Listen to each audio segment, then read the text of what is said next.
27টা মিনিটে নবীজি বক্তব্য দিয়ে শেষ কথা বলেছিলেন, তারাকতু ফীকুম আমরাইন, আমি তোমাদের জন্য দুইটা জিনিস রেখে গেলাম। লান তাদিল্লু, তাদিল্লু এটা বোঝানি বর্তমান, ভবিষ্যৎ, প্রেজেন্ট, ফিউচার। মজারের আগে লান আসলে অর্থ হয় কখনোই হবে না। বিশ্ব নবী গ্যারান্টি দিচ্ছেন, কারণ নবীজি কোনো কথা বলতেন না যতক্ষণ আল্লাহ তাকে বলতে না বলতেন। ওমা ইয়ানতিকু আনিল হাওয়া ইন হুয়া ইল্লা ওয়াহুন ইউহা। আমার নবী যতক্ষণ পর্যন্ত কোনো কথাই বলে না তোমাদের সামনে, যতক্ষণ জিবরাইল তাকে বলতে না বলে। জিবরাইল ততক্ষণ একটা কথাও পৌঁছায় না যতক্ষণ আমি আল্লাহ তাকে না বলি। সুতরাং নবীজিকে বললেন লান তাদিল্লু, তোমরা পথভ্রষ্ট হবে না, পথ হারাবে না, না খেয়ে থাকবে না, মার খাবে না, লাঞ্ছনা গঞ্জনা অপমান অপদস্থর শিকার হবে না। লান তাদিল্লু মা তামাসসাকতুম বিহিমা কিতাবাল্লাহ ওয়া সুন্নাতু রাসূলিহি, যদি আল্লাহর পাঠানো কিতাব যেটা রেখে গেলাম আর আমার আদর্শ যেটা রাখলাম, সাথে দিকে খেয়াল করেছেন কিতাব আল্লাহি বলার পরে আল্লাহর নবী বলেছেন সুন্নাতু রাসূলিহি, আমার রাসূলের যে সুন্নাহ আদর্শ রাখলাম। নবীজিকে বলতে পারতেন না বিলাদুন, যে আমার জন্ম বৃত্তান্ত তোমাদের জন্য রেখে গেলাম, শুধু ওইটা নিয়ে মাতামাতি করবা। মিলাদ নিয়ে আজ যত পাগল আমরা এই তিনটা দেশে দেখতে পাচ্ছি, ভারত, বাংলাদেশ আর পাকিস্তানে, বিশ্বের বহু দেশে ঘুরে আমি এত পাগলাম পাইনি। আপনার তো পাগল হওয়া দরকার, আশিক হওয়া দরকার রাসূলের আদর্শের। কথা বলেন না কেন? আমি পাগল হয়েছে তার মিলাদ নিয়ে, আমি মিলাদ বিরোধী না, কিন্তু মিলাদ যে উদ্দেশ্যে এসেছে বিশ্বনবীর ইন্তেকালের 600 বছর পরে তার আবিষ্কার, আর নবীজির জন্মের পর থেকে শুরু করে এখনো পর্যন্ত যেটা আছে, কিয়ামত পর্যন্ত যেটা থাকবে তার আদর্শ কি থাকবে? তার রেখে যাওয়া সুন্নাহ আদর্শ। এইটাকে যদি আমরা আঁকড়িয়ে ধরতে পারি, কোনদিন আমাদেরকে পথ ভ্রান্ত কেউ করতে পারবে না ইনশাআল্লাহ। নবীজির জীবনের 27 মিনিটের এই বক্তব্যের শেষ কথা এইটাই ছিল। আমরা এই কথাটা যদি সত্যি মেনে নিতে পারি, আগামীতে আমাদের যে সুদিন আসতেছে, রাসূলের আদর্শ দিয়ে আমাদের ব্যক্তি, পরিবার, সমাজ, রাষ্ট্র আমরা সাজাতে পারবো ইনশাআল্লাহ। আমরা কোরআন এবং হাদিস থেকে সিরাতুন নবীকে সামনে নিয়ে কথা বলার চেষ্টা চালাচ্ছি। আমা তাওফীকি ইল্লা বিল্লাহ। সিরাত এবং মিলাদ এই দুইটা শব্দ এক না। মিলাদ শব্দটা বিলাদুন থেকে আবিষ্কৃত, এর বাংলা অর্থ জন্ম। বাংলা কি বলেন? আর সিরাত শব্দের শাব্দিক অর্থ হচ্ছে জীবন চরিত্র, জীবন আদর্শ।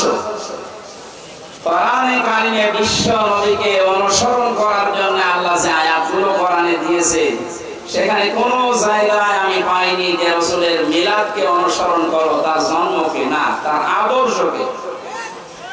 এই যে জেলানি সাহেব যে আয়াতটা পড়েছিলেন, উনি ব্যাখ্যা করতে পারেননি সময় পাওয়ার কারণে, না পাওয়ার কারণে। লাকাদ কানা লাকুম ফি রাসূলিল্লাহি উসওয়াতুন হাসানাহ লিমান কানা ইয়ারজুল্লাহা ওয়াল ইয়াওমাল আখিরা ওয়া যাকারাল্লাহা কাসীরা। সূরা আহজাবের 21 নম্বর আয়াতে আল্লাহ বলেন, অবশ্যই আমি আল্লাহ তোমাদের জন্য মহত্তম আদর্শ লুকিয়ে রেখেছি রাসূলুল্লাহর জীবনে। নাটোরবাসী এখানে অনেক আলেম বসে আছে, আপনারা না শুনলাম ওনাদেরকে শোনাচ্ছি, ভালো করে খেয়াল করেন। এই কথা বলেন, কি সমস্যা কি? কথা বলবেন না, খুব খেয়াল করে শুনুন, খুব খেয়াল করে শোনেন। বাইরে গেলে তো গেল করবেন যে কি বলে গেল বুঝলাম না। অবশ্যই আমি আল্লাহ তোমাদের জন্য আদর্শ সর্বোত্তম, এই আদর্শ লুকিয়ে রেখেছি মুহাম্মদ ইবনে আব্দুল্লাহ জীবনে। এই কথা এখানে আল্লাহ দেননি, সরাসরি নাম দিয়েছেন। আল্লাহকে মুহাম্মদ ইবনে আব্দুল্লাহ শব্দটা জানেন না, জানার পরও কেন রাসূলুল্লাহ দিলেন? ফি রাসূলিল্লাহি, রাসূলুল্লাহর জীবনে, আল্লাহর রাসূলের জীবনের ভেতরে তোমাদের মহত্তম আদর্শ লুকিয়ে রেখেছি। এখানে একটা পাগলেও জানে মুহাম্মদ ইবনে আব্দুল্লাহ তিনি রাসূলুল্লাহ হয়েছিলেন ঘোষণা অনুযায়ী, কোরআনে বর্ণিত 40 বছর বয়সে। যদিও ওনার জন্মের আগে, পৃথিবী তৈরি হওয়ার আগে ওনাকে যখন আল্লাহ বানিয়েছে ওই সময় থেকে তিনি নবী, কিন্তু ঘোষণাটা আসতে সর্বশেষ যেহেতু এই জন্য ঘোষণা হয়েছে ওনার 40 বছরে। জন্মের পর থেকে ওনাকে কেউ নবী বলে ডাকতো, রাসূল বলে? 1 থেকে 40 বছর পর্যন্ত ওনাকে মানুষ ডেকেছে, না ডাকে না? কি ডাকতো? আল আমিন, আস-সাদিক। এই কথাগুলো ওনাকে পুরো আরব জানে, মানুষ জানতো জন্য আল আমিন, আস-সাদিক, বিশ্বাসী, আমানতদার। কিন্তু রাসূলুল্লাহ বা নবী এই কথা কেউ 40 বছরের আগে বলে নাই। এর আগে অনেকে ভালো কাজ বলে করেন নাই। 17 বছর বয়সে তিনি হিলফুল ফুজুল, শান্তির সংঘ গঠন করে বহু উপকার করেছেন মানুষের। পরিবারে, সমাজে, রাষ্ট্রের বহু ভালো ভালো কাজে আঞ্জাম দিয়েছিলেন। এই কাজগুলো তিনি করেছিলেন মুহাম্মদ ইবনে আব্দুল্লাহ হিসাবে। কিন্তু যখন রাসূলুল্লাহ হয়ে গেলেন 40 বছর বয়সে, এই মানুষটার কাজও পাল্টিয়ে গেল। মানুষ কিন্তু একই আছে, 17 থেকে 40, এই যে 23 বছর, আর 40 থেকে 63, এইটাও 23 বছর। কথা বলেন না? আগেও 23, পরেও 23। যখন তিনি কাজ করা আরম্ভ করেছিলেন ওই সময় তার বয়স 17। 40 বছর একাধারে বিভিন্ন সংগঠন তৈরি করে চেষ্টা চালিয়েছেন, কিন্তু কাঙ্ক্ষিত মানের শান্তি আনতে পারেন না। যদিও সংঘর নাম দিয়েছিলেন হিলফুল ফুজুল, শান্তির সংঘ। শান্তি কায়েম করতে পারেন না, তার একটাই শর্ত হচ্ছে তিনি এই 23 বছরে কোরআনে কারিম পান নাই। কোরআন না পেলে এত বড় মহামানব শান্তি 100 ভাগ কায়েম করতে পারেননি। যখন তিনি 40 বছরে কোরআন পেয়েছেন, বাকি 23 বছর 63, 40 থেকে 63, এই 23 বছরে এমন শান্তি স্থাপন করেছিলেন, ঘোষণায় দিয়ে গিয়েছেন খায়রুল কুরুনি করনি, আমার যুগ শ্রেষ্ঠ যুগ। যেটা থাকলে শান্তি স্থাপন করা যায়, কায়েম করা যায়, তার নাম কোরআন। কথা বুঝতেছে? কি মনে হচ্ছে আপনার? কোরআন বাদ দিয়ে এত বড় মহামানব, এত বড় চরিত্রের অধিকারী মানুষ, যাকে আপনি কোন কেনারা পাবেন না অনুসরণ করে, আযীম শব্দ আল্লাহ দিয়েছেন তার নামে। ওয়া ইন্নাকা লাআলা খুলুকিন আযীম। আপনি মহান চরিত্রের উপরে প্রতিষ্ঠিত। আমার এই নামটা আমি কোন নবীকে দেইনি, আযীম, এটা আপনাকে আমি আল্লাহ দিলাম। আমার কোরআনের জন্য আমি এই নামটা দিয়েছি আযীম। ইব্রাহিম নবীর সন্তান হযরত ইসমাঈলকে আমি ডাক দিয়েছিলাম গোলামের হালিম, আমার সহনশীল ধৈর্যশীল বান্দা, কিন্তু আমি আযীম দেইনি। সে এত বড় ধৈর্যের পরীক্ষা দেওয়ার পরও আমি তাকে আযীম বলি নাই, বলেছি হালিম। কি বলেছি? তার এক সন্তান ছিল ইসহাক, তাকেও আমি আল্লাহ আযীম বলি নাই, তাকে বলেছিলাম গোলামের হালিম, আমার জ্ঞানী বান্দা। কিন্তু আপনার চরিত্র এত উপরে, কিয়ামত পর্যন্ত মানুষ শুধু অনুসরণ করে যাবে, কোন কিনারা খুঁজে পাবে না। এই মহামানব, মহান চরিত্রের অধিকারী মানুষ আপনি চিন্তা করে দেখেন, 23টা বছর চেষ্টা চালালেন সংগঠন তৈরি করে, তাও পারেননি। এত বড় মহারথী যদি না পারে, পৃথিবীর আর কে পারবে কোরআন ছাড়া শান্তি স্থাপন করতে? এই জন্যই তো 53 বছরে বহু সংগঠন চেষ্টা চালাচ্ছে। বহু দল চেষ্টা করেছে 53 বছরে। কোরআনে কারীম নেই, কোরআনের কর্মসূচি আমরা বাস্তবে দেখতে পাইনি। এজন্য শান্তির পরিবর্তে অশান্তি বেড়ে গেছে। যেহেতু প্রমাণ আমরা পেয়ে গেছি, এখন আর ভুল করব না। নবীজির বাকি 23 বছরে যে কোরআন হাতে নিয়ে তিনি চেষ্টা করে খায়রুল কুরুনি পারনি উপহার দিলেন, ওটা যদি এদেশে আমরা দেখতে চাই, আমাদেরও কোরআনের কাছে আসা লাগবে। কথার অর্থ যদি বুঝে থাকেন, মাহফিল সাকসেস। কোরআন ছাড়া শান্তির জায়গা আর নেই। সে যে সূরা দিয়ে আসুক না কেন, ওতে ধোঁকা। যদি ওর বাবা কবর থেকে আসে, স্বামী আসে, চাচা আবার যদি আসে, সব ধোঁকা, কারণ কোরআন নেই। মান ক্বালা বিহি সাদাকা, যারা কোরআন দিয়ে কথা বলবে, নবীজি বলেন এরাই কেবল সত্য কথা বলে। বিভিন্ন মঞ্চে আমরা অনেকের ভাষণ শুনি, কোরআন নেই, আর কোরআন যদি বলে ও উল্টা-পাল্টা ব্যাখ্যা করে। আমরা কিছু মানুষের কোরআনের আয়াত শুনেছি বলতে, বলে লাকুম দীনুকুম ওয়ালিয়া দীন, রাহুল বুখারী। আয়াত পড়েছে কি? কোরআনে। কিসে? আর নাম বসে কিসে? আয়াত পড়ছে কোরআনে, আর নাম বসে বুখারী।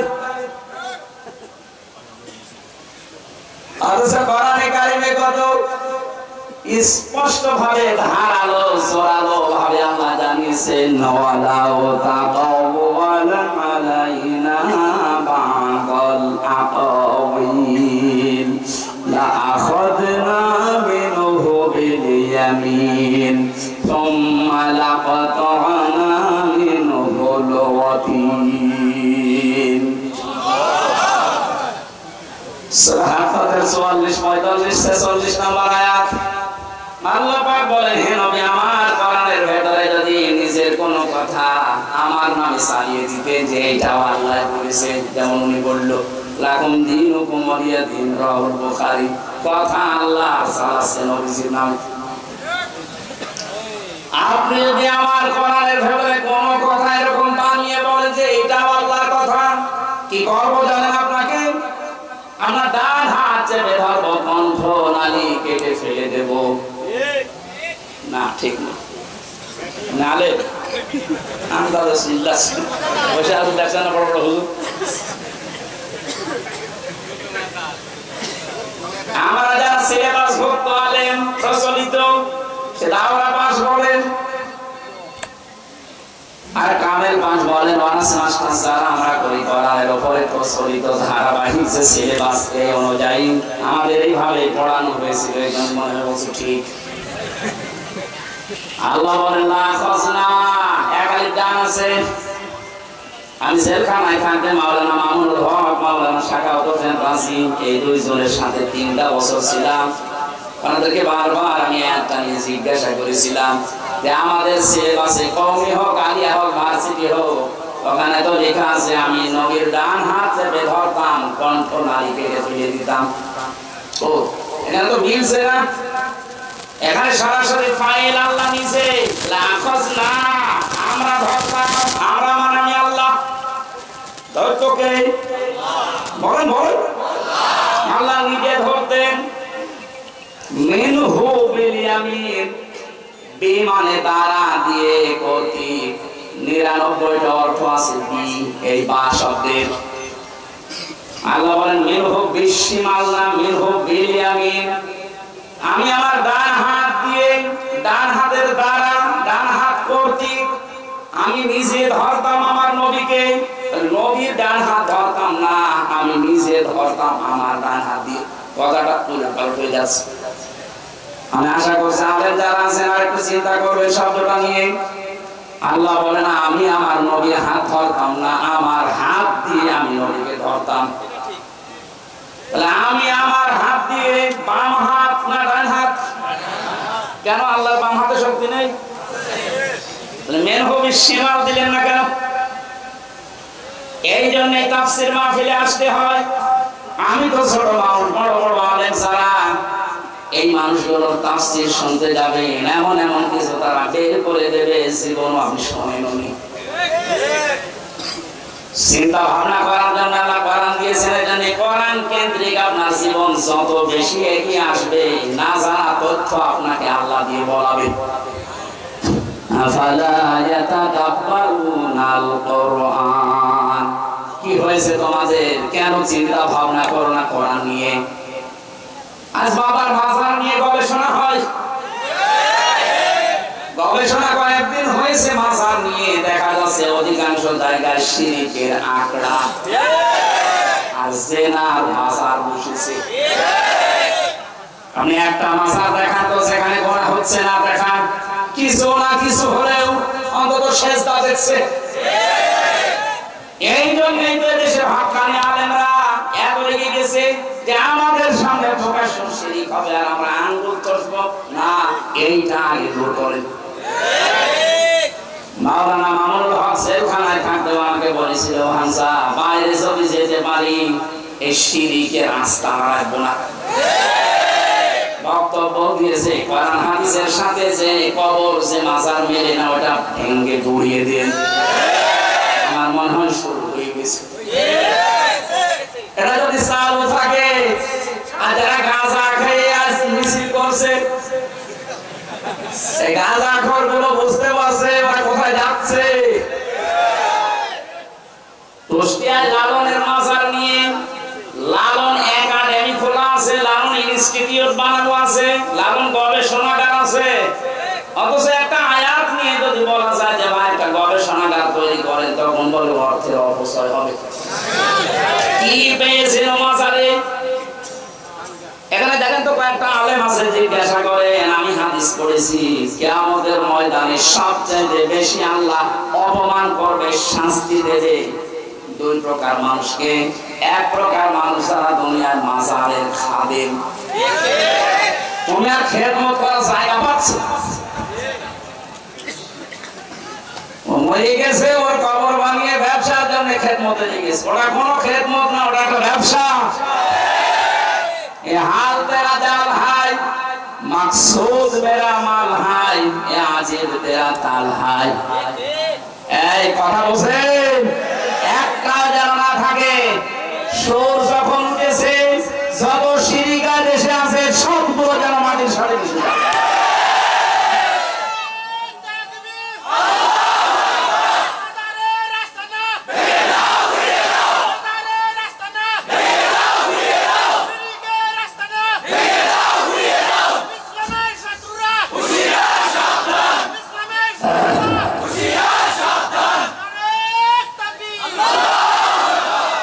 মাজার বলতে কবর, যেটা নবীদের কবর, সাহাবীদের কবর, আল্লাহর ওলিদের কবর আমরা সম্মান করি, সেটা ঘিরে রাখি। কোনো ইহানত যেন না হয়, অপমান না হয়, অপদস্থ না হয়। তাই বলে সেখানে আপনি সেজদা দেবেন, পুরা হাদিসের বিরুদ্ধে। লা তাত্তাখিযুল কুবুর মাসাজিদা, কবরকে সেজদার জায়গা বানিও না।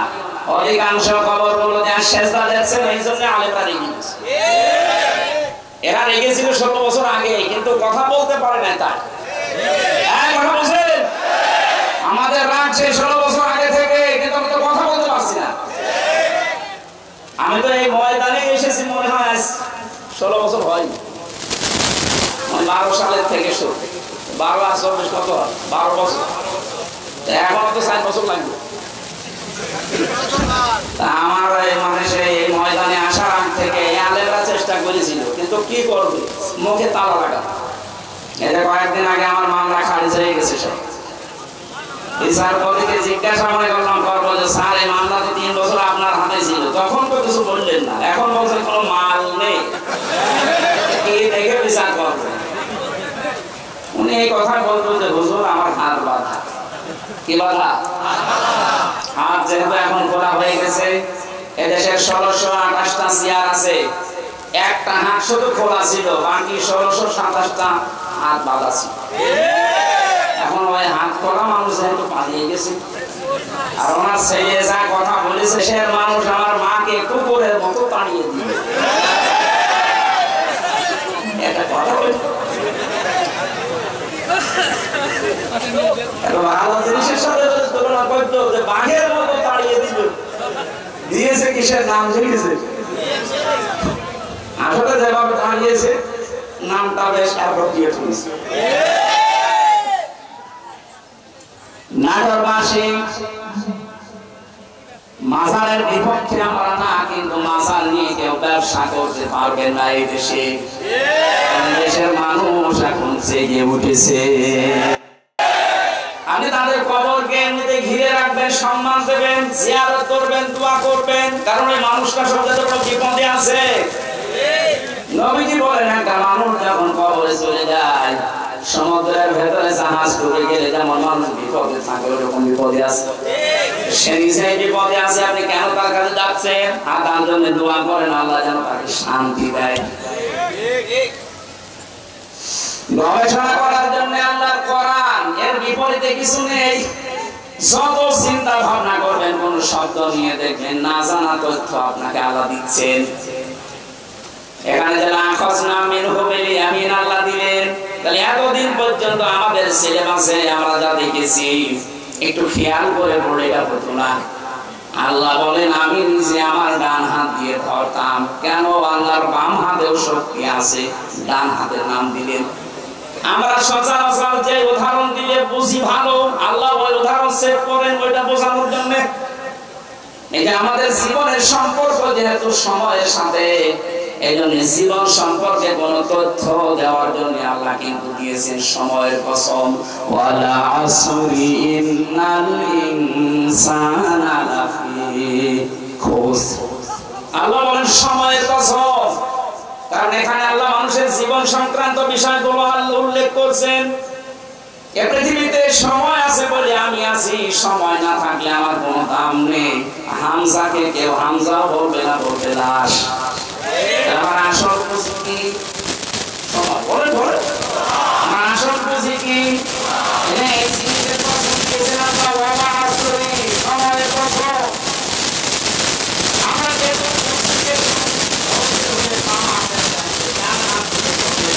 ভাবে ধরা যায় মজবুত ভাবে ধরা যায় এই জন্য আল্লাহ বাম হাতের নামটা দেয় দিয়েছে ডান হাতের নাম যদিও আল্লাহর দুই হাতে শক্তি শক্তি নেই আমরা বুঝি যেটা ওটা আল্লাহ ব্যবহার করলেন যে আমি আমার ডান হাত দিয়ে নবীজিকে চেপে ধরতাম আমার ডান হাত দিয়ে ধরলে নরমালি মানুষ ধরে না ঢিলা ঢালা ধরে না শক্ত করে মজবুত ভাবে ধরতাম লাখাজনা মিনহু বিল ইয়ামিন সুম্মা লাকাতানা মিনহু ওয়াতিন শুধু ধরতাম না যেটা দিয়ে কথা বলেন নবীজি তার এই কণ্ঠ নালী আমি কেটে ফেলে দিতাম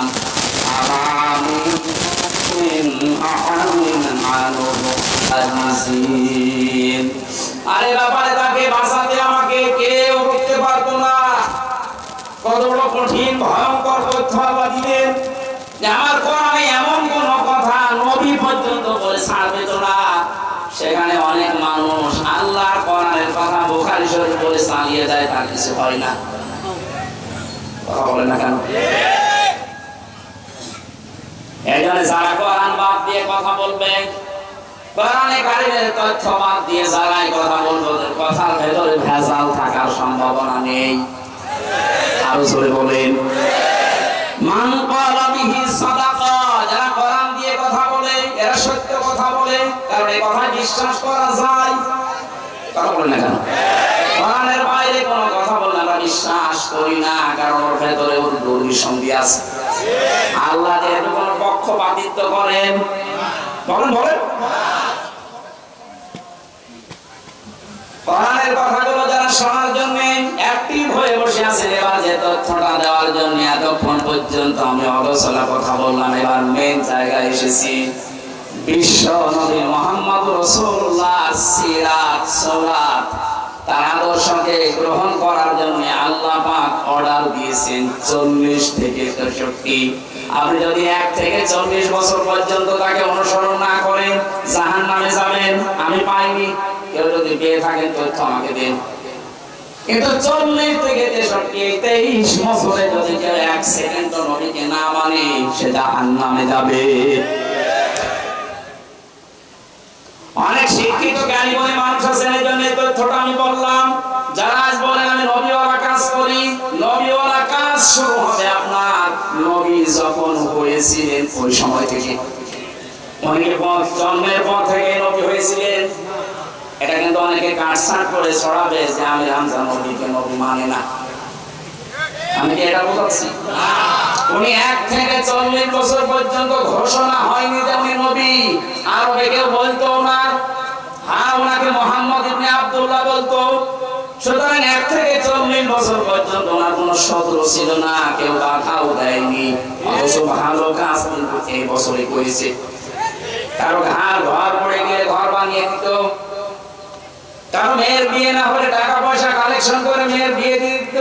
সে মেয়ে লেখাপড়া করতে পারে না, টাকা পয়সা তুলে সেখানে সাহায্য করতো। এই কথাগুলো আমরা সিরাতে পড়েছি। কথা বলেন না কেন? তাহলে ভালো ভালো কাজ করতে গিয়ে পড়া আরো জানে ওনার কোন শত্রু ছিল? বলেন বলেন। কেউ তেড়ে এসেছে, কেউ দাঁত ভেঙে দিয়েছে। অথচ 40 বছরে যেই দিন নবী হয়েছে ওই দিনের দিকে তাকান। জীবনে একটু খেয়াল করে পড়তে পারেন না কোন বিষয় পড়লে? আমরা তো গরু ছাগল না যে আন্দাজে পড়বো, আমরা চিন্তা ভাবনা করে পড়বো। নামের আগে মানুষ আমাদেরকে আলেম লিখে দেয়, এমনি দেয়। হেরা গুহায় তিনি 40 বছর বয়সে সেই দিন প্রথম জিবরাইল এসে বলেছেন ইকরা। তিনি বলেছেন মা নবী পারি, আমি পড়তে পারি না। একবার দুইবার তিনবার বলার পরে যখন বুকে জড়িয়ে বলেছেন ইকরা বিসমি রাব্বিকাল্লাযী খালাক, সঙ্গে সঙ্গে বিশ্ব নবী এবার পড়া আরম্ভ করলেন। শুধু পড়েননি, একাধারে 5 আয়াত পড়েছিলেন। এবার খেয়াল করেন তো কি বলছি। নাটকবাসী বিশ্ব নবী প্রথম 3 বার পড়লেন না কেন? বললেন আমি পড়বো না, আমি পড়তে জানি না। কেন? চতুর্থবার যখন তিনি পড়া আরম্ভ করলেন, জিবরাইল কিন্তু প্রশ্ন করেছিলেন যে বারবার আপনাকে বললাম আপনি পড়লেন না, এখন হঠাৎ করে 5টা আয়াত একবারে পড়লেন, কারণ কি? নবী উল্টা দিয়েছিলেন প্রশ্ন, হে জিবরাইল তুমি আমাকে তো বলো না যে কি পড়া লাগবে, তুমি খালি ইকরা ইকরা ইকরা বলো, কি পড়বো? যখনই বলেছো বিসমি রাব্বিকা, রবের নামে, তখন কিন্তু আমি আর দেরি করি নাই। কারণ আমি যদি পড়তে চাই আমার রবের নামে পড়বো, কোনো গুরু ঠাকুরের নামে না। এতক্ষণ পর্যন্ত যদি বলতে বিসমি রাব্বিকা রবের নামে পড়েন, আমি তো আরম্ভ করে দিতাম। আমার প্রত্যেকটি পদক্ষেপ যেহেতু আমার উম্মতের জন্য শিক্ষা, কিয়ামত পর্যন্ত আমার উম্মত যারা দুনিয়ায় আসবে তারা যেন রব ছাড়া কারো নামে না পড়ে। আমাদের উম্মতের 96% মুসলমান এই দেশে আমরা নবীর উম্মত বলে দাবি করছি, অথচ 16 বছরের শিক্ষা ব্যবস্থা কোথায় নামিয়েছে? রবের নামে যে পড়াশোনা করছিল সেগুলো তুলে দিয়েছে, আর চেষ্টা চালাচ্ছিল। আল্লাহ দয়া করে যদি আমাদেরকে স্বাধীনতা না দিত, আমার মনে হয় যা অবস্থা শুরু হয়েছিল। কয়েকদিন আগে দেখলাম সুনামগঞ্জে ইসলাম শিক্ষা পড়াচ্ছে একটা হিন্দু স্যার। আপনি চিন্তা করতে পারেন কোথায় শিক্ষা নিয়েছে? মুসলমানদের 96% এই দেশে বসবাস, মুসলমানদের ছেলে মেয়েরা সব সামনে, আর ইসলাম শিক্ষা পড়াচ্ছে একটা হিন্দু টিচার। মুসলমান পাচ্ছেন আপনি? সে আমাদের ধর্ম সম্পর্কে কি জানবে বলেন? আমার আল্লাহরে বিশ্বাস করে না সে, আমার রাসূলকে সে মানে না, সে কি পড়াবে? কোথায় নেমেছিল? আমি আর নিচে নাম দাম না, কারণ আপনার নিচের খবর সব আপনারা জানেন। বাস্তব এটা এখন থেকে আজকে সিদ্ধান্ত পাল্টিয়ে যান। ধর্ম উপদেষ্টা ডক্টর আসাম খালিদ সাহেব দায়িত্ব নেওয়ার পর থেকে বারবার বলছে আমরা শিক্ষা ব্যবস্থায় আগে নবী রয়েছিল, সাহাবী যে আবু বকরের জীবনী আবার নিয়ে আসতে চাই। কারণ এগুলোর ভেতরে যে শিক্ষা আছে, মানুষের ভেতরে এগুলো থাকলে মানুষ মানুষ হবে। বাবার জীবনী পড়ে আমি করবো কি? কারণ বাবার জীবনী আমার কাছে পরিষ্কার না, সে ছোটবেলায় কি করেছিল আমি জানি না। এমনকি তার মা বাবা ঠিক আছে কিনা তাও আমরা জানি না। এটা মনে হয় বেশি বলে ফেললাম। না না বেশি বলেন। আমি কিছুক্ষণ আগে পড়ে আসলাম আমার ফাঁসি চাই বীর মুক্তিযোদ্ধা মতিয়ার রহমান মিন্টুর লেখা আপনি করে দেখেন, লোকটা নিজে নিজে ফাঁসি চাচ্ছে এমনি।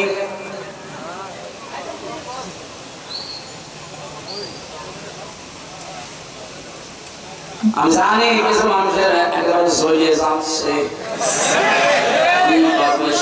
গোপন করবো কি করে? একটা মানুষ কি করে বলতে পারে যে আমার ফাঁসি চাই? কি দেখেছে তাহলে বলেন? ওরা দেখলাম বইয়ের ভেতরে একেবারে মানুষের দেখে দেখে পড়ছি। যদি রাগ হয় একটু বইটা পড়ে নিয়ে, রাগ এমনি মাটি হয়ে যাবে। পৃথিবীর কোন মানুষের জীবনী দিয়ে আপনার জীবন পাল্টাবে না যতক্ষণ পর্যন্ত আপনার সামনে মুহাম্মদ রাসূলুল্লাহ জীবনী না আসবে। কারণ এটা মহত্তম আদর্শ। হ্যাঁ, কাদের জন্য এটা? সবার জন্য না। এবার আসেন তো, নাটোরে এই প্রকার মানুষ আছে কিনা? আমি বলবো তো আগে। এর পরবর্তীতে আমরা তিনটা কথা লাগিয়েছেন, যাদের ভেতরে তিনটা গুণ পাওয়া যাবে তাদের জন্য বিশ্ব নবী হবেন আদর্শ। এক নম্বরে লিমান কানা ইয়ারজুল্লাহ, দুনিয়ায় যে কাজ করতে গিয়ে যারা আল্লাহর সন্তুষ্টির দিকে খেয়াল করে যে এই কাজে আমার আল্লাহ রাজি আছে, তো এই কাজে আমার আল্লাহ নারাজ হয়ে যাবে না, তো এইটা খেয়াল করে যারা দুনিয়ার জীবন চালাবে, এই মানুষগুলোর জন্য মুহাম্মদ রাসূলুল্লাহ হবেন আদর্শ। আপনি এদেশে এবার আপনার নিজের দিকে তাকান, আপনার সব কাজ আল্লাহর খুশির জন্য হচ্ছে, তো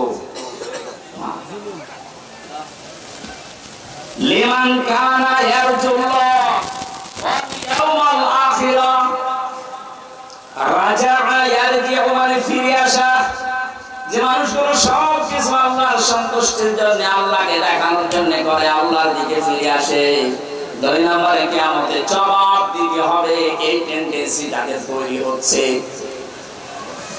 গত বছর ছিলাম যশোরের বেনাপোল, প্রধান অতিথি ছিলেন বাংলাদেশ জামাত ইসলামীর একজন কেন্দ্রীয় নেতা মাওলানা আজিজুর রহমান।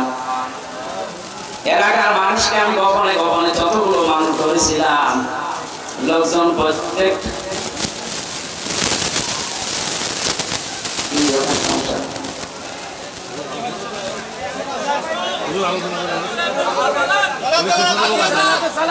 সাপ নাকি সাপ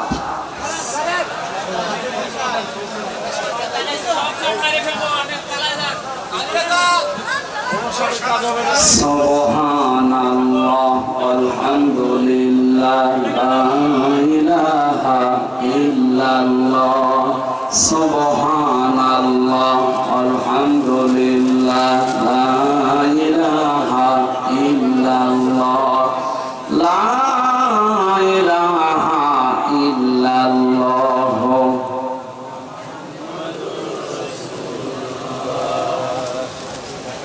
এই দেখা শেষ হয়েছে ওনাদেরকে,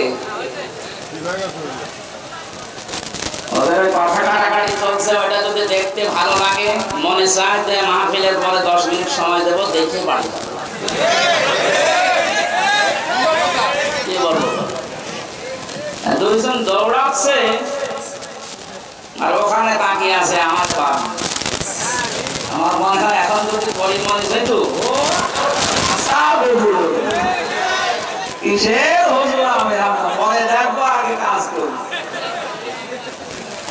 না। ওই যারা কথা কাটাকাটি করছে ওদেরকে একটু থামান ভাই, আমরা আলোচনাটা শেষ করে দেখেন, খুব গুরুত্বপূর্ণ কিছু তথ্য আছে সামনে ইনশাআল্লাহ। মেয়েরা এসেছে,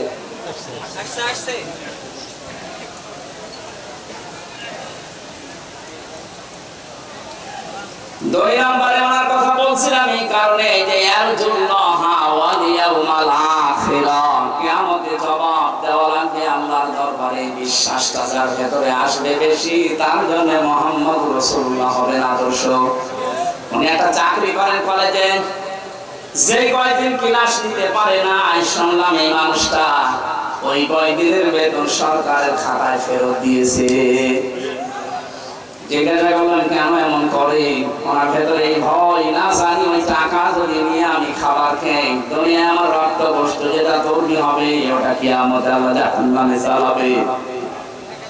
কিয়ামতের এই বিশ্বাস যদি মানুষের ভেতরে তৈরি হয়, সে কোটি কোটি টাকা আত্মসাৎ করতে পারবে? বলুন, দরবেশ বাবার ভেতরে এই বিশ্বাসটা ছিল না, এজন্য এত বড় দাড়ি নিয়েও এত টাকা আত্মসাৎ করিস।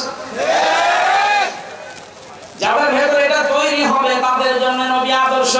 যাদের ভেতরে এটা তৈরি হবে না যে জবাব দেওয়া লাগবে, তার দাড়ি বড় হতে পারে, জোব্বা বড় হতে পারে, পাগড়ি বড় হতে পারে, 24 ঘন্টা নামাজে থাকতে পারে, কিন্তু ওর আদর্শ রাসূলুল্লাহ এখনো হয়নি। আর নবীজি যদি কারো আদর্শ না হয়, আপনার কি মনে হয় জান্নাত পাওয়ার কথা?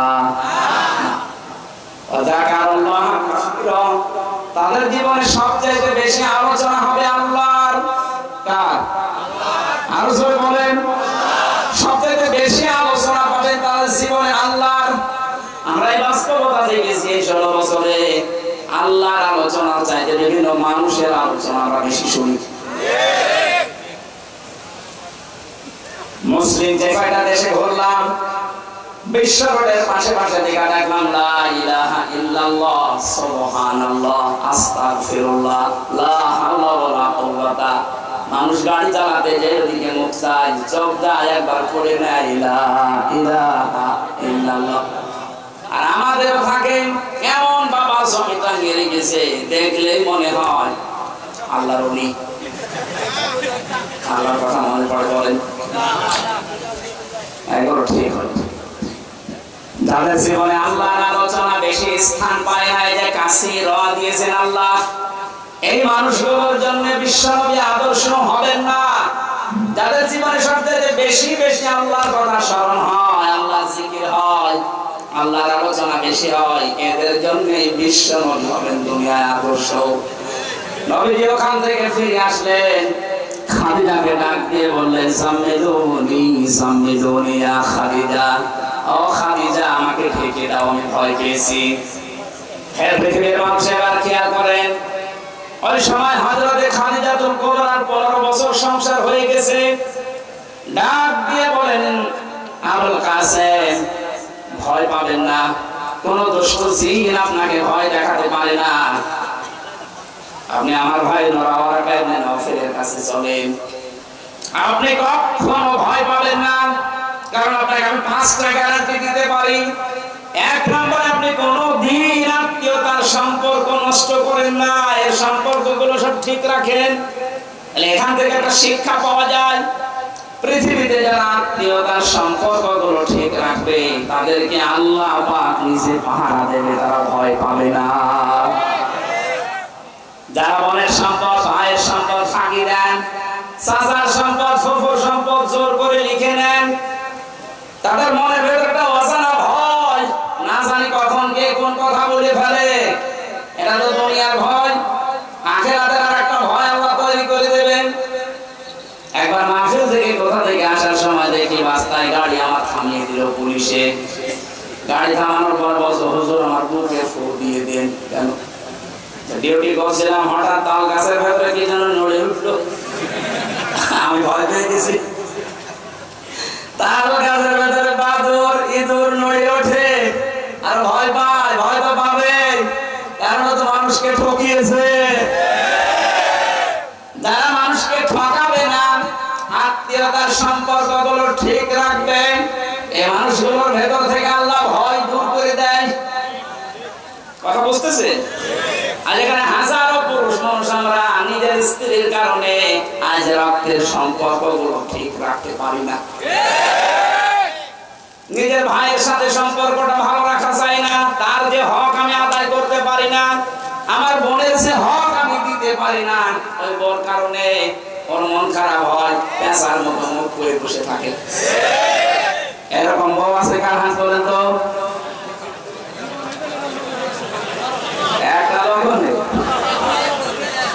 আমার মনে হয় ওই জানলা দিয়ে কার বউ দেখছে, এই কারণে রাখা পাচ্ছে। আমাদের কোনো ভয় নেই। হ্যাঁ, মহিলারা দরজা বন্ধ করে দেন, আমাদের কারণে হাত করছে না।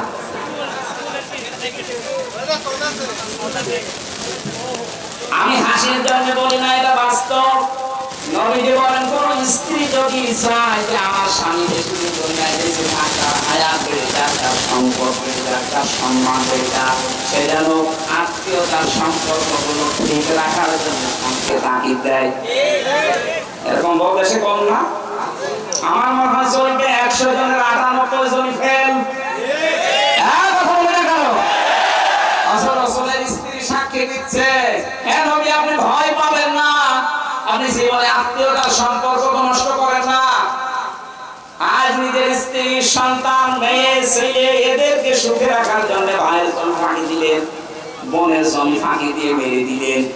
অথচ এই মানুষগুলো যে পাপটা হয়ে গেল, এই পাপের বোঝা ওরা কেউ নেবে না, সব আপনাকে বহন করা লাগবে। কামাই করছেন ওদের সুখের জন্য, কিন্তু পাপের ভাগ শুধু আপনার নিজের জন্য। এরকম পাগল দুনিয়ায় আমরা আছি।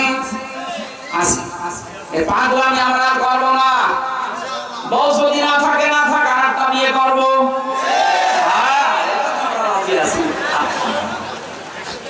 তারপর আমার আখিরাতে নষ্ট হয়ে না যায়।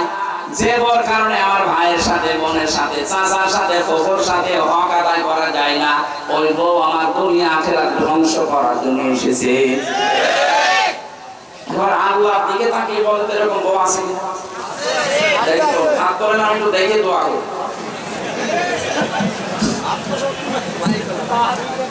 নবীজিকে যে 5টা সার্টিফিকেট দিয়েছিলেন, তার 1 নম্বরে এইটা। যেখানে হাজারো স্বামী আমরা যারা বসে আছি, আমার তো মনে হয় আমাদের স্ত্রীরা এই সার্টিফিকেট আমাদেরকে দেবে না, কারণ আমরা নিজেরা এগুলো নষ্ট করছি। কয়েকটা কথা শোনার পরে বিশ্বনবীকে ডাক দিলেন, ওয়ারাকা ইবনে নাওফেল,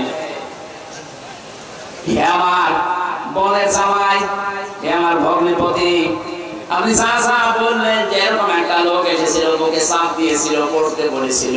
আমি তাওরাত আর ইনজিল কিতাব পড়ে দেখছি, এইরকম কথা নিয়ে হযরতে মুসা, হযরতে ঈসার কাছে এই ফেরেশতা এসেছিল।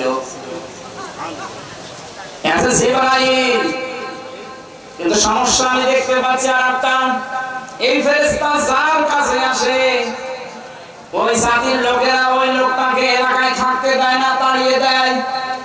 আমার তো মনে হচ্ছে যে ফেরেশতা আপনার সাথে দেখা করেছে, কথা বলেছে, ওহী নাযিল করেছে, কিছুদিনের ভেতরে আপনার এলাকার মানুষেরা, বংশের মানুষেরা আপনার শত্রু হয়ে দাঁড়াবে, আপনাকে দেশ থেকে তাড়িয়ে দেবে। মুহাম্মদ রাসূলুল্লাহ ওই সময় বলেছিলেন, কি বলেন ভাই আপনি? আমার জাতির লোকেরা ওকে আল-আমিন বলে, আস-সাদিক বলে, আমার নামও ধরে ডাকে না, এত সম্মান দেয় আমারে, আর তারা আমারে তাড়িয়ে দেবে, আমার মারধর করবে, এটা আমি মানি না। ওয়ারাকা ইবনে নাওফল বলেছিল ওই সময়, হে মুহাম্মদ সাল্লাল্লাহু আলাইহি ওয়াসাল্লাম, আমি তো আমার তাওরাত ইনজিলের ভবিষ্যৎবাণী দেখতে পাচ্ছি, এই ফেরেশতা যাদের কাছে আসে তাদের পরিণতি এই হয়। কিন্তু আমার আফসোস, আমি যদি ওই সময় পর্যন্ত বেঁচে থাকতাম তাহলে আপনাকে আমি সাহায্য করতাম, আমার হায়াত তো পর্যন্ত আর নেই। কি বুঝলেন এখান থেকে? আমি শুধু ঘটনা বলবো তা না, সিরাত যেহেতু এটা, আজকে তো তাফসীর মাহফিল না, সিরাত মাহফিল। বিশ্ব নবী মুহাম্মদ রাসূলুল্লাহ সাল্লাল্লাহু আলাইহি সাল্লাম যখন তিনি রাসূল হলেন, নবীওয়ালা কাজ আরম্ভ করলেন, তখনই তার জাতি তার শত্রু হয়েছিল। এমনকি 82 বার এই 23 বছরে তাকে হত্যা করার জন্য চেষ্টা চালিয়েছিল। আপনিও যদি নবীওয়ালা কাজ আরম্ভ করেন, মুহাম্মদ ইবনে আব্দুল্লাহর কাজ করলে আপনার কোনো শত্রু থাকবে না, আপনাকে আরো ভালো বলবে, এই কথা বুঝুন, আপনাকে মারহাবা দেবে, স্বাগতম জানাবে, বেতন বাড়িয়ে দেবে। এই মানুষটা যখন মুহাম্মদ ইবনে আব্দুল্লাহ থেকে রাসূলুল্লাহর কাজ আরম্ভ করবে, যখন নবীওয়ালা কাজ শুরু করবে, আসল নবীওয়ালা কাজ যেটা, অবশ্যই তাকে 82 বার না হোক 2 বার হলেও হত্যার চেষ্টা হবে। তাকান তামাম দুনিয়ার দিকে, যারাই নবীওয়ালা কাজ আরম্ভ করে তারাই বাতিলের টার্গেট হয়ে যায়। আপনি মনে করেন যে ব্যক্তিগত শত্রুতা তাদের সাথে না, তাদের চরিত্র আপনার মতোই ভালো, আপনার চাইতেও ভালো, তাদের এত শত্রু কেন ঘরে থাকতে পারে না, 24 ঘন্টা আতঙ্কে থাকে? একটাই কারণ এই মানুষগুলো নবীওয়ালা কাজ আরম্ভ করেছে। এখানে রাসূলুল্লাহর মিলাদ আর সিরাত এক জিনিস না। আর যারা মিলাদ নিয়ে পাগল, আমি পাগল হতে নিষেধ করছি না, কিন্তু শুধু মিলাদ নিয়ে যদি আপনি আনন্দ করেন, মাস দিয়ে আপনি জাহান্নামে যাবেন। এটা আমি বানালাম নবীজির আপন চাচা আবু তালেব আর আবু লাহাব দুইজনে কিন্তু নবীর মিলাদে জন্মে খুশি ছিল এত আনন্দ করেছিল আবু লাহাব সুয়াইবিয়া নামক সেই মহিলা এসে বলেছে আপনার এতিম আপনার ভাইয়ের ছেলে মরা ভাই আব্দুল্লাহর ছেলে এতিম একটা ছেলে জন্ম নিয়েছে খুব ফুটফুটে দেখতে বলেছিল এত বেশি খুশি হয়েছে আমি এই সংবাদটা দেওয়ার কারণে আমি তোকে মুক্ত করে দিলাম স্যার নিজের কেনা দাসী বাদী মুক্ত করে দিয়েছে আপনি তো এত বড় কাজ করতে পারেন না আপনি শুধু মিলাদে জিলাপি আর খেজুরি খেয়ে আনন্দে আছেন আর এই লোকটা বিশ্বাস করতো না আল্লাহ একজন আছে আর রাসূল উনি বিশ্বাস করতো না কিন্তু এই কাজটা করেছিল নবীর সামনে খুশি হয়ে নিজের বাড়ির কেনা বাদী পর্যন্ত আজাদ করে দিয়েছিল কিন্তু আল্লাহ এই কাজটা নষ্ট করেননি মিলাদের এই কাজটা নষ্ট করেননি কিয়ামত পর্যন্ত এই আবু লাহাব এই দুইটা আঙ্গুল মুখের ভেতরে দিয়ে শুধু চষবে একটা আনন্দ পাবে সুখ পাবে শান্তি পাবে আবু তালেবের কথা জানি সেও কিন্তু নবীর মিলাদের জন্মে খুশি হয়েছিল বিশ্ব নবী যখন তাকে বলেছিলেন ইয়া আম্মি আবি তালিব লা ইলাহা ইল্লাল্লাহ হাজ্জুল লাকা ইনদাল্লাহি ইয়াউমাল কিয়ামাহ রাওয়াহুল বুখারী হে চাচা আপনি শুধু আস্তে করে আমাকে বলেন যে লা ইলাহা ইল্লাল্লাহ মুহাম্মদ রাসূলুল্লাহ বলা লাগবে না শুধু আল্লাহ একত্ববাদের ঘোষণাটা দিন আপনাকে আমি ঝগড়া করে কিয়ামতে জান্নাতে পৌঁছিয়ে দেব লোকটা পড়ে না ও নবীর মিলাদে খুশি কিন্তু সিরাত পেয়ে তার আদর্শ পেয়ে তার রাসূলুল্লাহর যে গ্যারান্টি তিনি যে নবী রাসূল এটা পেয়েও খুশি না ও বলেছিল হাদিসা তোমাকে ভালোবাসি কিন্তু তোমার এই নবুয়ত আমি মানতে পারলাম না কারণ মানলে মানুষ আমাকে কাপুরুষ বলবে ভীরু বলবে তুমি আমারে মাফ করে দিও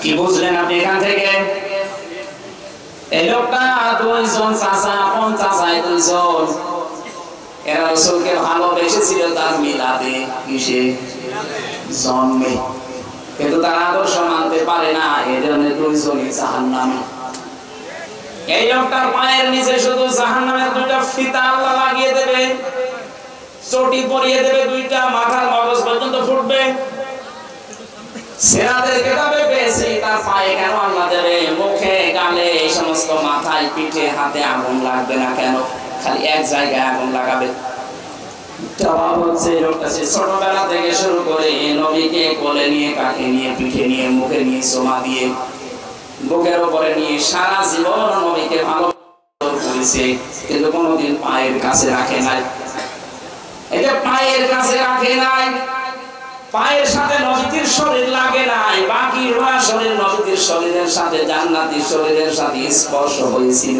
এজন্য পুরো শরীরে আল্লাহ জাহান্নামের আগুন লাগাবে না ওই একটা জায়গায় লাগিয়ে দেবে তারা নবীর মিলাদে খুশি কিন্তু চরিত্রে খুশি বলে বলে এই জন্য দুইজনে জাহান্নামী সিস্টেম অপর পৃষ্ঠায় দেখুন আরো দুইজন চাচার নাম সিরাতে আছে একজন হযরত আব্বাস আর একজন হযরত হামজা রাদিয়াল্লাহু তাআলা আনহুমা আগের দুইজনের নাম পড়লে কেউ রাদিয়াল্লাহু পড়ে আর পরের দুইজনের নাম শুনলে মানুষ পড়ে রাদিয়াল্লাহু তাআলা আনহু যে আল্লাহ তাদের উপরে রাজি হয়ে গেছে এই দুইজন চাচার দিকে তাকান তারা শুধু নবীর জন্মে খুশি ছিল না জন্মের সময় তো খুশি ছিল কিন্তু নবীর আদর্শ পেয়ে তারা খুশি এত বেশি আনন্দ খুশি হয়েছে নবীর জন্মে নবীর মিলাদে নবীর আদর্শ পেয়ে নিজের জীবন দিয়ে নবীর আদর্শ টিকে রেখেছে হযরত হামজা 70 টুকরা হয়েছিল কিন্তু নবীর আদর্শ ছাড়ে নাই কথা বলেন হযরত আব্বাস যে বোতাম ছিল তার শরীরের ভেতরে যে জামার বোতাম এগুলো সব স্বর্ণের আল্লাহর নবী মুহাম্মদ রাসূলুল্লাহ সাল্লাল্লাহু আলাইহি সাল্লাম ডাক দিয়ে বলেছিলেন চাচা আপনাকে আপনি আমার চাচা বলে ছেড়ে দিতে পারবো না কেন আপনি আসার সময় জিহাদের এই ময়দানে বদরে আসার আগে আমার চাচির কাছে আপনি কিছু স্বর্ণের জিনিসপত্র রেখে এসেছিলেন যদি মুক্তি পেতে চান ওইগুলো দিয়ে মুক্তির পণ হিসাবে তারপরে মুক্তি পাবেন হযরত আব্বাস ডাক দিয়ে বলে ভাতিজা মুহাম্মদ আমি আসার সময় ঘরের ভেতরে চাষির কাছে স্বর্ণের জিনিসগুলো রেখেছি, তোমার চাষি আর আমি ছাড়া কেউ জানে না, তুমি জানলে কি করে? বিশ্বনবী বলেন, চাষা শুধু ওইটা না, আপনি যা করেন জিবরাইল আমার সব আগে থেকে জানিয়ে দিয়েছে। হযরত আব্বাস বলে, ভাতিজা এত গোপনের কথা যদি তোমার আল্লাহ তোমাকে জিবরাইলকে জানিয়ে দেয়, আমি আর গোপনে থাকবো না, তুমি আমাকে এই মুহূর্তে ইসলামে প্রবেশ করাও। হযরত আব্বাস নবীর আদর্শ মেনে নিয়ে বলেছিলেন, মান যাকাত আমাল ঈমান মান রাদিয়া বিল্লাহি রাব্বা ওয়া ইসলামি দীনা ওয়া মুহাম্মাদুর রাসূলুল্লাহ সাল্লাল্লাহু আলাইহি ওয়াসাল্লাম নাবিয়্যান ওয়া রাসূলা, রাহু মুসলিম। হযরত আব্বাস বলেছিলেন, কেউ যদি ঈমানের স্বাদ পেতে চাও, আল্লাহকে রব, ইসলামকে জীবন ব্যবস্থা আর মুহাম্মাদুর রাসূলুল্লাহকে কেউ যদি নবী এবং রাসূল এই পৃথিবীতে মেনে নিতে পারো, সেই ঈমানের স্বাদ পাবা। সে শুধু নবীর জন্মে খুশি ছিল না, নবীর আদর্শে খুশি ছিল। আমি যে চারজন চাচার নাম বললাম, দুইজন চাচা জান্নাতি, দুইজন চাচা জাহান্নামী। পার্থক্য এতটুকুই, দুইজন আদর্শ পেয়ে খুশি, সিরাত পেয়ে, নবীর সিরাত আদর্শ পেয়ে খুশি, আর দুইজন শুধু জন্ম নিয়ে খুশি। আমরা কি শুধু মিলাদ পড়বো না, নবীর আদর্শ মানতে চাই? এবার আসেন তো, বিশ্ব নবীকে আল্লাহ এই পৃথিবীতে যে উদ্দেশ্য নিয়ে পাঠালেন, কোরআনে কারীমের সূরা ফাতিহা এটা 28 নম্বর আয়াত। এটা রব্বুল আলামিন বলেন, ওয়াল্লাযী আরসালা রাসূলাহু বিল হুদা ওয়া দীনিল হক। যেহেতু রাসূলকে আল্লাহ পাঠিয়েছেন এই পৃথিবীতে একটা উদ্দেশ্য নিয়ে, আমরা যদি আজ নবীর আদর্শ মানতে চাই, এরকম প্রায় 65টা বিষয় আমি সাজিয়েছি কোরআন আর হাদিস থেকে, একটা মাত্র বলছি। আপনি যদি 65 দিন দাওয়াত দেন একাধারে, এই 65টা বিষয় বললে শেষ হবে। আজকে একটা চলছে। সে আল্লাহ যিনি তার রাসূলকে তিনি হক দিয়ে সত্যের বিধান সহ দুনিয়ায় পাঠালেন, একটাই উদ্দেশ্য তার, লিযুহিরাহু আলা দ্বীনি কুল্লি। দুনিয়ায় যত ধর্ম আছে, নিয়ম নীতি বানানো আছে, সব মাইনাস করে সবার উপরে আল্লাহর দ্বীনকে তিনি বিজয় করবেন। এইটাই রাসূলের কাজ। এটা কার কাজ? এইটাই রাসূলের কাজ ছিল। যত নিয়ম নীতি ধর্ম বানানো আছে দুনিয়ায়, 4500 উপর এখন ধর্ম আছে, সব কিছুকে পেছনে ফেলে ইসলামকে তিনি বিজয় করবেন। আলা দ্বীনি কুল্লিহি, যত দিন আছে আপনি মানুষ মেনে চলে, যতদিন সব দিনকে পেছনে ফেলে দেওয়া লাগবে, ইসলামকে বিজয় করা লাগবে। এইটাই রাসূলের কাজ। আর রাসূলকে যারা মেনে নেয় তাদের একই কাজ। কথা বলেন। ইসলাম আমরা জানি, ইসলাম আবার দুই প্রকার। কয় প্রকার? বলেন বলেন। এক নম্বরের ইসলাম হচ্ছে প্রাকৃতিক ইসলাম, আর একটা হচ্ছে শারঈ ইসলাম। প্রাকৃতিক ইসলাম যেটা, এটা আমার আল্লাহ নিজে বানিয়েছেন, নিজে কায়েম করে দিয়েছেন। এতে সূর্যটা ওঠে, সূর্যটা ডোবে, এটা আমার আল্লাহ বানিয়েছেন, কিয়ামত পর্যন্ত এই নিয়মে চলবে। এটা প্রাকৃতিক। এটা কি? আম গাছে আম ধরে, জাম ধরে না। সমস্যা কি? যা বলবেন পরে, কি বলছে একটা প্রশ্ন করলে বলতে পারবেন না। ইসলাম কয় প্রকার বললাম? একটা প্রাকৃতিক আর একটা শারঈ। প্রাকৃতিকটা তৈরি করেন আল্লাহ, কায়েম করেন আল্লাহ। যেমন আম গাছে আম হয়, জাম গাছে জাম হয়, এটা বানিয়েছে কে? আল্লাহ। আপনি বানাবেন, বানানোর দরকার নেই, কিয়ামত পর্যন্ত এইভাবে চলবে।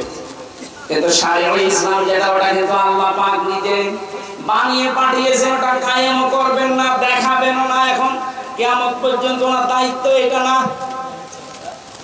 শারঈ ইসলাম পৃথিবীতে কায়েম করার দায়িত্ব আমাদের। এই জন্য আমরা খলিফা। দায়িত্ব কার? আমরা যদি এই দায়িত্বটা এখন পালন না করে দুনিয়ার মানুষের উপরে ছেড়ে দেই, ফেরেশতাদের উপরে ছেড়ে দেই, বলেন আপনি আল্লাহর প্রাকৃতিক ইসলাম বাদ দিয়ে শারঈ ইসলামের জন্য কি করছেন?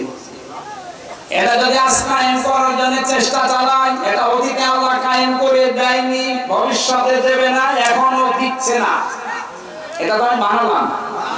ইন্নাল্লাহা লা ইউগাইরু মা বিকাউমিন হাত্তা ইউগাইরু মা বিআনফুসিহিম। আল্লাহ পাক বলেন যতদিন পর্যন্ত কোন জাতি তার ভাগ্য পরিবর্তন না করবে, আমি আল্লাহর অত দায় পড়ে না যে আমি ওর ভাগ্য পরিবর্তন করে দেব না। কোরআনে নিজেরা পাল্টাবে, তারপর আমি চেষ্টা করব। এক কথা বলছেন, আমাদের ভাগ্য পাল্টাতে হবে আমাদেরকে। শারীরিক ইসলাম যেটা দেশে কায়েম করার দায়িত্ব ফেরেশতার না, কার? বলেন বলেন। মাতা, যে ব্যক্তি মরে গেল, আলাম ইয়াখুজু, কিন্তু ইসলাম কায়েম করার জন্য গসওয়া করে নাই, আন্দোলন করে নাই, চেষ্টা করে নাই। আলাম ইউহাদ্দিস বিহি নাফসাহু, মনের ভেতরে আশা আকাঙ্ক্ষা ছিল না দিন কায়েম হোক। মাতা আলা শাওকাতিন মিনান নিফাক, নবীকে বলেন যদি মরে যায় তো মুনাফিক হয়ে মরবে। নামাজ দিয়ে, রোজা দিয়ে, হজ দিয়ে, যাকাত দিয়ে, দাড়ি টুপি পাগড়ি দিয়ে আপনি মুনাফিকের মরণ থেকে বাঁচতে পারবেন না যতদিন শারঈ ইসলাম যেটা সব দিনের উপরে ইসলামকে বিজয় করার জন্য কাজ না করবেন। এটা যদি কেউ রাজনীতি মনে করেন, না এটা রাজনীতি। আকাফা বিল্লাহি শাহিদা, এটার জন্য সাক্ষী হিসাবে যথেষ্ট কে? আল্লাহ। আপনি কেউ যদি দুনিয়ায় কাজ না করে, আমার আল্লাহ বলেন আমি নিজেই যথেষ্ট। নবীকে আমি এটা পাঠিয়েছি করার জন্য, নবী সেটা করবে যত বাধা আসুক। আর নবীর উম্মত যারা দাবি করছে তাদেরই একই কাজ। আল্লাহ আমাদেরকে সিরাতের এই অনুষ্ঠানে আপনি লিখে দিয়েছেন সিরাতুন নবী সাল্লাল্লাহু আলাইহি ওয়াসাল্লাম মাহফিল। ওনাকে যে উদ্দেশ্য নিয়ে আল্লাহ পাঠিয়েছে ওই উদ্দেশ্যে আপনি সামনে এগিয়ে আসবেন। শুধু মিলাদ পড়ে জিলাপি আর খেচুড়ি খাওয়া না, নবীর চাচা হামজার মতো জীবনের কলিজা দিয়ে হলেও তার আদর্শ মানা লাগবে। আল্লাহ তুমি আমাকে সহ যারা শুনলাম নবীদের উদ্দেশ্যকে সামনে নিয়ে আসার তৌফিক দান করো, আমিন।